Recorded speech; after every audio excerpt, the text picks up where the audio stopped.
Good evening, I'm Tim McGonigal. Governor Bullock announced a new partnership with Montana State University that aims to correct that. Beginning next week, MSU will begin processing asymptomatic COVID tests for Montana. The state lab is currently working with the university to certify their machines and hope to get them up and running next week. At the beginning, MSU will be able to process 500 tests a day. They're actively working on developing pool testing, which would run multiple samples in the same batch to increase their capacity by 3 to 4 times. If a pool test came back positive for the virus, the university would then retest all samples from that group individually. I'm confident with MSU's research enterprise and ingenuity. Montana will have much of its testing capacity done here in state at the university and through our state lab. Governor Bullock also announcing today the state has allocated more than $800 million of the $1.25 billion provided to the state for the COVID relief fund. There are still millions of dollars available in current funding for Montanans and businesses affected by the pandemic. And 2 more COVID-19 related deaths have pushed the Montana death toll to 42. The latest victims are a Yellowstone County man in his 60s who died at his home and a Sweetgrass County man in his 80s who had been hospitalized. The state of Montana reported 104 new cases since Tuesday. 52 Montanans remain hospitalized. The U.S. government is making a deal to put big money into a potential COVID vaccine. It plans to pay Pfizer and a German company nearly $2 billion to produce 100 million doses if their vaccine is approved. The government says the vaccine would be offered for free. The agreement is part of Operation Warp Speed, which aims to deliver 300 million doses of a coronavirus vaccine by 2021. Meanwhile, the auto industry is one of many that's felt the impacts from coronavirus, but it's not all bad news. Dealerships in Great Falls are seeing business boom as lenders offer low interest rates, higher trade-in values, and expanded loan programs. Jim Taylor Jr. thinks money from the federal government in areas like unemployment, along with stimulus checks, have also boosted sales. Both dealerships MTN News talked with said they're seeing seeing sales soar as residents hit the road to safely social distance and enjoy outdoor activities. I think a lot of people severely altered their travel plans for the summer, and they've decided to funnel a lot of those monies into buying vehicles and staying near home.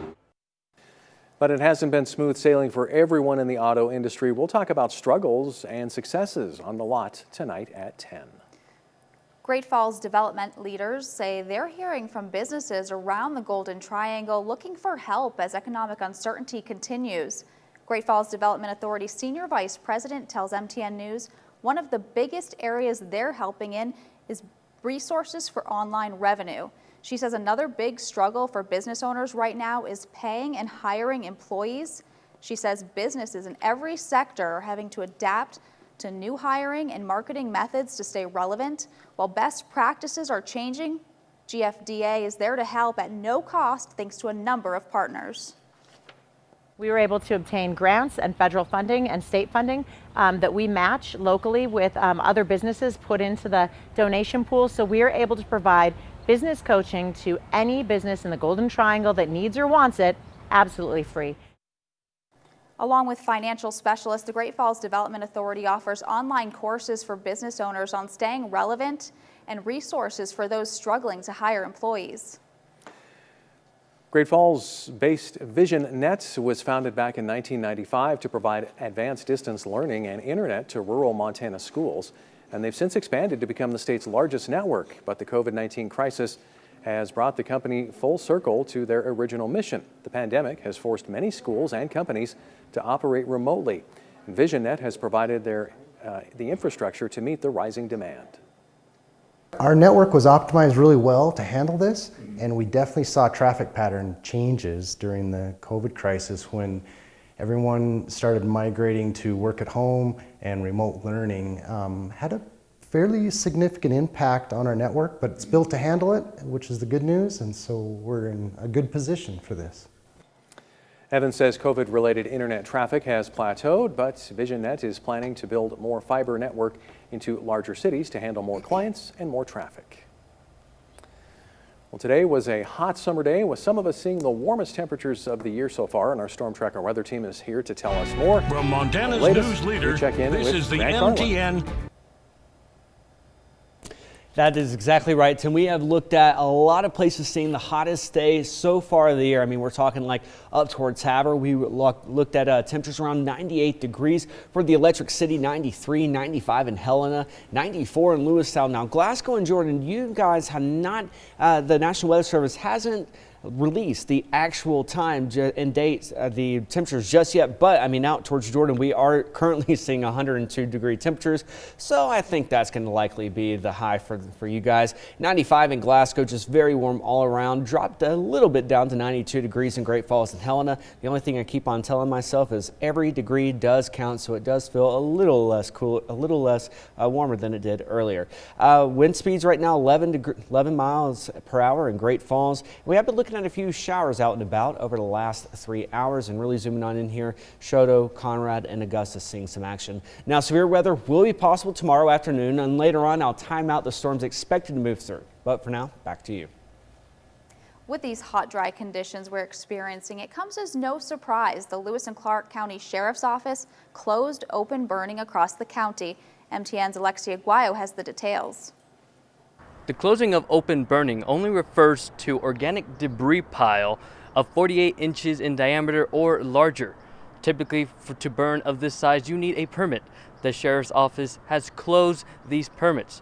Sheriff Leo Dutton says hot temperatures and drying vegetation is the primary reason for closing these permits. We're looking at this as a proactive stance of not having a big wildfire. It is getting dry, it's going to be hot, and the moisture content of the vegetation would lend itself to a quick spread of the fire. Recreational campfires are still okay. Of course, Sheriff Dutton recommends following all safety precautions to mitigate fire risk. In Helena, I'm Alexi Guayo, MTN News. As of today, there isn't an official date to reopen the burning permits. The Governor's Grizzly Bear Advisory Council wrapped up their most recent meeting in Helena today with still no consensus on the role of hunting in regards to grizzly bears. The group compromised to include hunting in a separate section of the document, which allows them to provide guidance to FWP on any potential hunt while ensuring opposing viewpoints were equally represented. Draft guidelines to the state include protecting female grizzlies with young from any hunt, modeling a non-refundable draw for tags similar to moose and bighorn sheep, and have dynamic season closure. Council member Trina Bradley told MTN that this was the most difficult conversation for the group.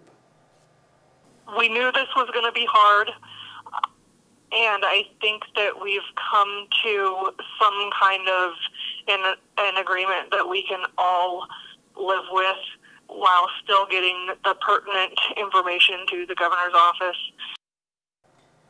And we asked you, the viewers, on our Facebook page if you thought hunting should be a part of grizzly bear management and conservation. 74% thought there should be some form of hunting, while 26% thought hunting shouldn't be considered. Next month, the Governor's Grizzly Bear Advisory Council is expected to wrap up their recommendations and present them to the governor. The new Veterans Affairs Clinic in Great Falls is gearing up to open next week, but MTN was there today for a sneak peek. Isaiah Dunk takes us through. I'm standing outside the new Great Falls VA clinic, which is set to open next week. Now, the new space is double the capacity of the old one, and one thing vets will notice when they come in is just how efficient the new process will be. Let's take a look inside. Once completed, the new clinic will be the first of its kind in Montana using the PACT model. That's P-A-C-T. It stands for Patient Aligned Care Team. Essentially, veterans will stay in the same room and a special team of staff will come to them based on their needs. The nurse will, check the veteran in, do their vitals. Then you have the provider who will then come in, see the veteran for their care. And then anything that's identified, say, for example, medication management, we have a pharmacist on that PAC team. And if somebody needs to see a mental health provider at that time, we have somebody available right there that can see that veteran in that room. Since the new clinic is bigger, each provider now has 2 exam rooms, so one PACT team can help multiple vets at once. So it makes it more efficient that you can essentially, while the nurse is checking in one veteran, the provider is seeing the other veteran, and you can move patients through the clinic much more efficiently.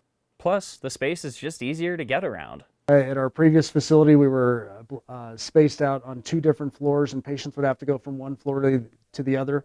And especially for our older patients and with mobility issues, that could be a big deal for them.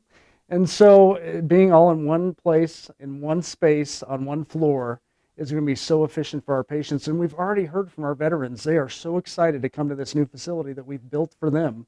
And while the Great Falls location is the first in Montana to implement the PACT model, future remodels or new sites across Montana will see it as well.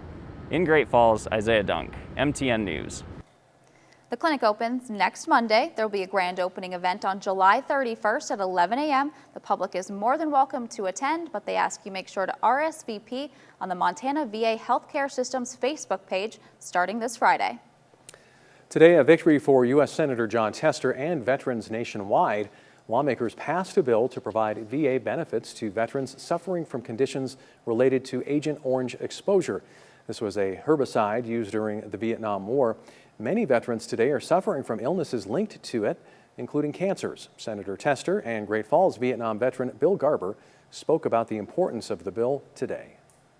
And the fact is that we need to listen to the scientists. We've got to keep extending the list of presumptive conditions as science merits it, as it is in this case, to support an entire population of veterans that are living with diseases that none of us want, that none of them would have.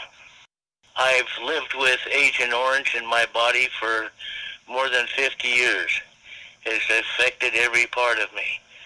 So, you know, the Vietnam vets, where it's an unpopular war, it's an unpopular for the country, and, you know, they've just had to endure almost anything. So the men that have survived this long should get some help, the help that they deserve for the service that they rendered. The legislation is slated to pass as an amendment to the Senate's must-pass National Defense Authorization Act. Still to come, trouble for the nation's largest private servicer of student loans. That story's next.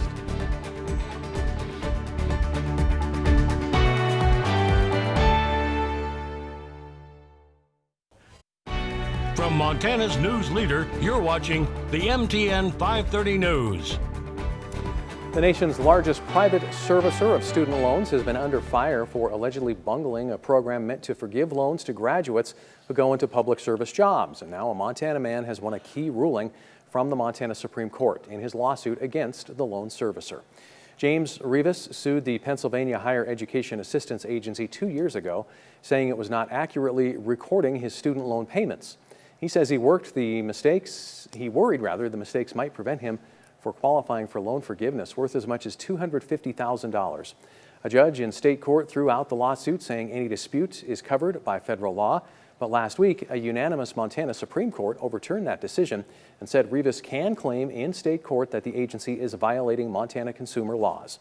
Last year, the Pennsylvania outfit denied 99% of the people trying to get their loans forgiven under the federal program. Attorneys general in other states and other officials say the loan servicer has botched student loan forgiveness for thousands of public servants. Rivas, who works as an attorney for the State Office of the Public Defender, says that he just wants proper credit for his payments. And I have tried for years, calling up their customer service hotline and trying to figure out why don't the numbers on this bill match the number of payments that I've actually been making. I really just want to solve that issue so I can have some certainty on where my life is going to be once my 10 years or 120 payments is up. Rivas's case now heads back to state court, where it still could face a long legal road ahead. Montana Expo Park is getting some updates, with 4 different projects already approved and more to come. $500,000 have been approved for the Cascade County budget, and they tell us these updates have been needed for a while. They already have started some of the projects and hope to finish up before winter. Well, temperatures tonight falling down to around 64 in Great Falls, 63 in Lewistown, and 65 in Hayes. Don't go away. I'll have a look at your 7-day forecast after this break. Storm Tracker weather starts now with Grant Garland. Welcome back, everyone. I hope that you have had a fantastic Wednesday and ready to settle down for a pleasant evening. It has been a very hot day today. Temperatures were warming up to 93 degrees in Great Falls, 95 in Helen, 93 in Cut Bank, and 95 in Havre. We have really broke at least for today, we are the hottest day so far of the year. Now, Glasgow and Jordan, you guys are still experiencing warm temperatures, so we haven't received the official reports yet, but temperatures out towards Jordan are around 102 degrees. Now, the average for this time of the year is around 85, so we were well above the average. Our record, though, was set back in 1936 when it was 102 degrees, the year that Roy Orbison was also born. Take a look out at the Highwood Mountains with me. It looks beautiful out there, but it is steamy. 92 degrees still in Great Falls, as well as Helena and Lewistown, 97 in Havre. Out towards, again, Jordan, 102 and 95 in Glasgow. Now, even though our winds aren't we aren't seeing really any problems right now. We have seen a few peak wind gusting at around 31 miles an hour in Cut Bank, 20 in both Great Falls and Helena, down towards Butte, 32 miles an hour. And over the last 3 hours, we have been looking at a few rounds of showers and thunderstorms. Really right now heading up towards Conrad, seeing these showers and thunderstorms that could bypass you. Just clip you right there. Shodo, also Augusta, looking in on some action there. Great Falls not looking at any shower activity around the area right now, but we are expecting to possibly see a few showers as we head throughout the night.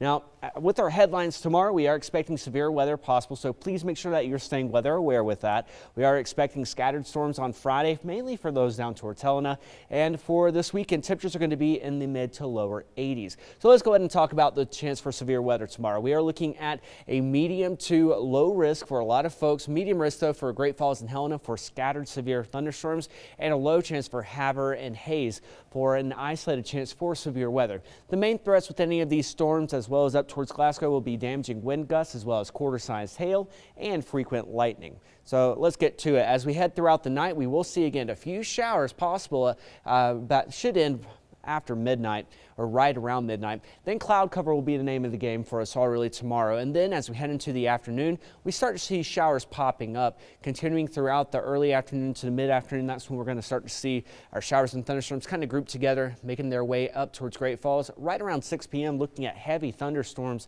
heavy downpours that start to make their way out and about towards Glasgow right around 8 p.m. That's the time frame for you guys up on the High Line from 2 to 8 p.m.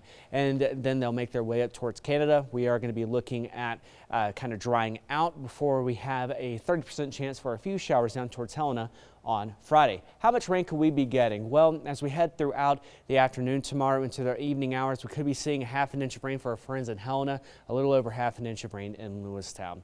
Now tonight, temperatures will fall down to right around 64 degrees in Great Falls, 63 in Shodo, and 57 in Cut Bank. Heading throughout the day tomorrow, we will look at mostly cloudy skies. By 1 p.m., 80-degree temperatures for us here in the Electric City, and that's when we have our best chance for severe thunderstorms. With tomorrow's highs, we'll get up to around 87 degrees before cooling down just to 86 on Friday. Looking at still a 20% chance of an isolated shower or two. Temperatures do rebound, though, as we head into the early part of next week. Thanks, Grant. MSU basketball is back on the floor with a few COVID-caused changes. Find out how the Cats are embracing those changes next.